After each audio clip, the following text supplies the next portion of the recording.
अस्सलाम वालेकुम नाज़रीन, 91 न्यूज़ के साथ मैं आपका मेज़बान चौधरी मुबशर हसन आपकी खिदमत में हाज़िर हूँ। इस वक्त मैं मौजूद हूँ तहसील दीपालपुर का नवाही इलाका मिर्ज़ापुर मरले में। यहाँ पे मेरे साथ मुतासरा खानदान मौजूद है जिनकी ज़मीन ऊपर ऊपर जो है कब्जा किया गया। वो कौन लोग हैं, कैसे कब्जा हुआ है, मेरे साथ वो मौजूद है भाई, उनसे जानते हैं। अस्सलाम वालेकुम जी। वालेकुम सलाम भाई क्या हाल है जी, ठीक अल्लाह शुक्र। ਤੁਹਾਡਾ ਨਾਮ ਕੀ ਜੀ? सुभान महमूद अच्छा की मामला जी? जी, ये साड़ी इत्थे जमीन है 14 किले जी। अच्छा ਉਹ ਜੀ ਸਾਡੇ ਮਤਲਬ ਅਸੀਂ ਕਬਜ਼ਾ ਮਾਫੀਆ ਨੇ ਸਾਡੇ ਉੱਪਰ ਸਾਡੇ 2 ਕਿੱਲੇ ਤੇ ਕਬਜ਼ਾ ਕੀਤਾ ਵਾ। जी ਬਾਉਂਡਰੀ ਸਾਡੀ ਨਹੀਂ ਮਿਲ ਰਹੀ। ਅਸੀਂ ਇਨਸਾਫ ਚਾਹੁੰਦੇ ਹਾਂ ਤਾਂ ਕਿ ਸਾਨੂੰ ਜਾਣ ਦੀ ਧਮਕੀ ਆ ਰਹੀ ਹੈ। ਅਸੀਂ ਹਰ ਜਗ੍ਹਾ ਤੇ ਜਾਂਦੇ ਅੱਗੋਂ ਆ ਜਾਂਦੇ ਨੇ, ਸਾਨੂੰ ਮਜ਼ੀਦ ਉੱਥੇ ਜਾ ਕੇ ਮਿਲ ਲੈਂਦੇ ਨੇ। ਸਾਡਾ ਕੰਮ ਨਹੀਂ ਹੋ ਰਿਹਾ। ਅਸੀਂ ਇਹਨਾਂ 91 ਨਿਊਜ਼ ਨਾਲ ਰਾਬਤਾ ਕੀਤਾ, ਉਹ ਸਾਡਾ ਐਂਡ ਤੱਕ ਸਾਨੂੰ ਤੁਸੀਂ ਇਨਸਾਫ ਲੈ ਕੇ ਦਿਓ। अच्छा कब्जा किन्ना किन्ना ने कीता है? ਇਹ 7-8 ਘਰ ਹਨ अच्छा उन्होंने कब्जा किया है जी जी। अस्सलाम वालेकुम जी।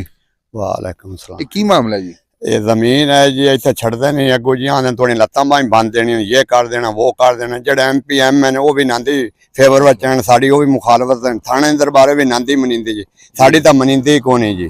अच्छा कितनी जमीन है टोटल? जमीन जी आ नाल ही है जी, सड़क भी रखा हुआ ना तोने नाल, नाला भी ते अगा भी है फका फका जी। वो सारी जी ना ते कब्जे नहीं दे रहा जी।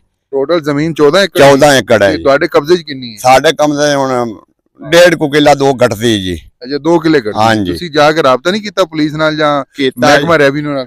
पुलिस नाल भी कीता जी, अगू पुलिस भी नांदी बन गई, साडे नाल गल भी नहीं सुनती जी। जी बिल्कुल नाज़रीन, आपने इनकी ज़बानी सुना कि इनकी टोटल जो ज़मीन है, इनका इंतकाल जो है इनको के नाम वो 14 एकड़ ज़मीन है। 2 एकड़ ज़मीन जो है वो इनकी कब्जे में है। तो ये अपने कब्जे वाली ज़मीन जो छुड़वाना चाहते हैं, लेकिन इनको ऊपर से धमकियां लगाई जाती हैं, इनको धमकाया जाता है।